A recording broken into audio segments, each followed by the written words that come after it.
Hey guys, Simpzy here. Welcome back to another episode of my FIFA 15 Barcelona Career Mode. To start this episode off, we're going to sign a new player to the club. We are signing Patrick Roberts, the young Englishman from Fulham. I've heard a lot about this guy. He's a 66 overall. He's 17 years of age. He's got a really good and high potential. And hopefully we can replicate the same thing that Gareth Bale did, a young, well, I guess he's Welsh, but man from the United Kingdom coming down to do well in the Spanish League. But I've been wanting to play with Patrick Roberts for quite a long time now, and I think this would be the perfect signing for us. Speaking of other signings, in the last episode we managed to sign Daniel Sturridge as a replacement until Luis Suarez comes back from his suspension. We managed to sign Oscar from Chelsea, Gundogan from Borussia Dortmund, and we also managed to sign, what was his name? Koke from Atletico Madrid. Now, we do manage to sign here another youngster. For some reason, I wish you could call up players from Barcelona B.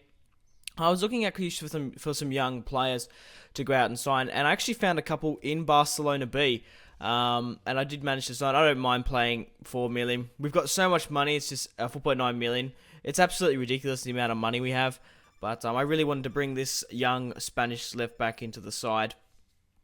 And there was also another Croatian I wanted to bring in, Halvanovic. I think that's what his name was. He's a Croatian. He plays for Barcelona B.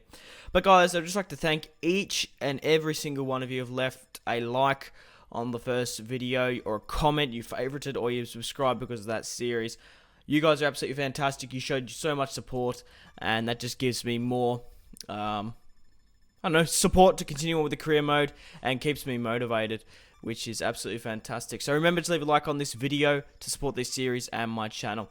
Guys, we're going to be finishing the transfer window here, but in today's episode we have 2 matches. But unfortunately, Mascherano, the Argentine, manages to pick up a 3-month injury. So luckily we did bring in that left back, but we do have a lot of replacements that can play in the centre back role. Also, Vermaelen, so we're going to be playing him from Arsenal, so it looks like he's going to be getting a run to the side. So, in today's episode, guys, we have 2 matches. It is a Champions League packed episode. We have a home match against Olympiacos, and then later on the episode, we have a match against Borussia Dortmund. We're favourites of the group. Borussia Dortmund are going to give us a run for their money. They are quite a solid side. Also, Olympiacos shouldn't be down and out for the count, and even FC Anderlecht, the Belgium side, have a quite decent squad. So it's we're both favourites. Borussia Dortmund and Bayern are definitely favourites to go through. But if we can get a win over Olympiacos and Borussia Dortmund, we're going to be in a solid footing to do well in the Champions League.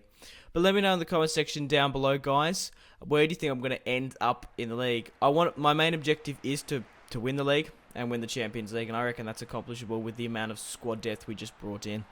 Also, let me know who's going to be the top goal scorer of the Liga BBVA. I'm always quite curious to see.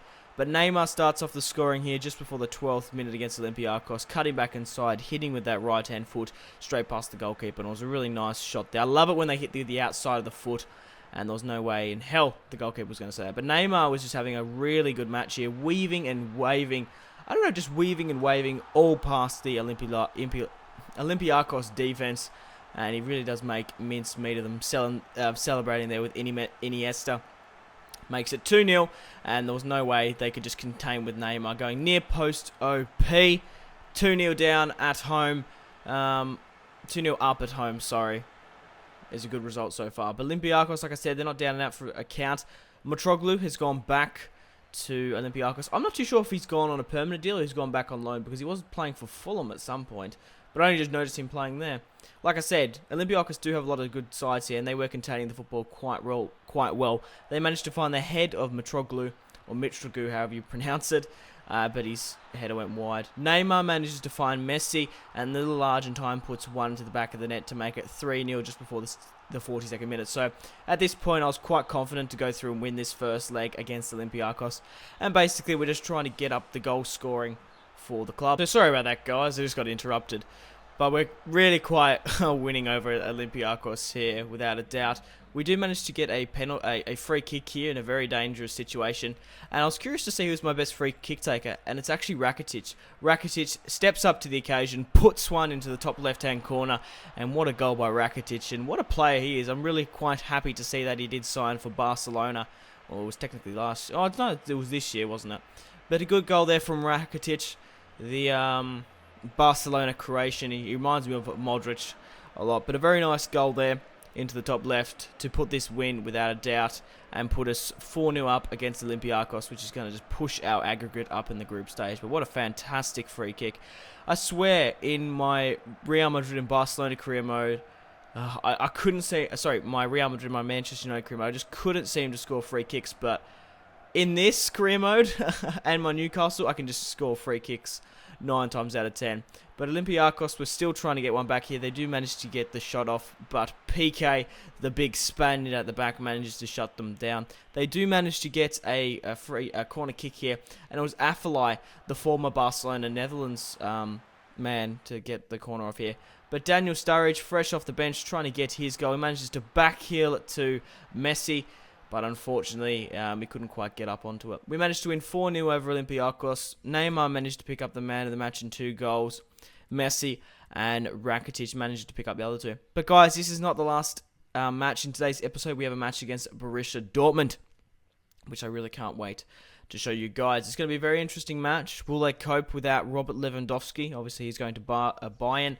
But we've got to watch out for the likes of Shinji Kagawa, who I'm a very big fan of, Blazikowski, I can't quite remember his name, and Patrice Emerick Aubameyang, my God. But we do have another home match at the Camp Nou. Hopefully we can replicate the same result against Olympiacos. But guys, let's get into this. Neymar manages to get a through ball here, not playing like a Barcelona, I don't know, not that tiki-taka football Barcelona style that you're very well used to. It was pretty early on, just before the 8th minute it was. I was trying to be a little bit ambitious. But there's some Barcelona football for you. Iniesta manages to drill it along the ball, along the floor. What an amazing through ball here from Iniesta. Manages to find Neymar. Neymar just rockets it into the top left-hand corner. It hits the roof of the netting. But my God, if he didn't actually hit that properly, he nearly missed. But what a through ball from Iniesta. What a fantastic player he is. But we do manage to get a finesse here off with Xavi, and he was robbed and denied from the post there. But Messi and Jordi Alba, I don't know why Jordi Alba was so far up the pitch, my left back, manages to cut inside, get it back on his left foot, and drills it, and makes it 2-0 just after half-time before the 63rd minute. I don't know why Jordi Alba was pushing so far up, but my God, the little left back, the former Valencia man, manages to put one into the back of the net. And my God, Jordi Alba was looking like a striker. Maybe just had a Conrad Dino moment. Oh my God. Anyway, nice little cutback and absolutely rockets it.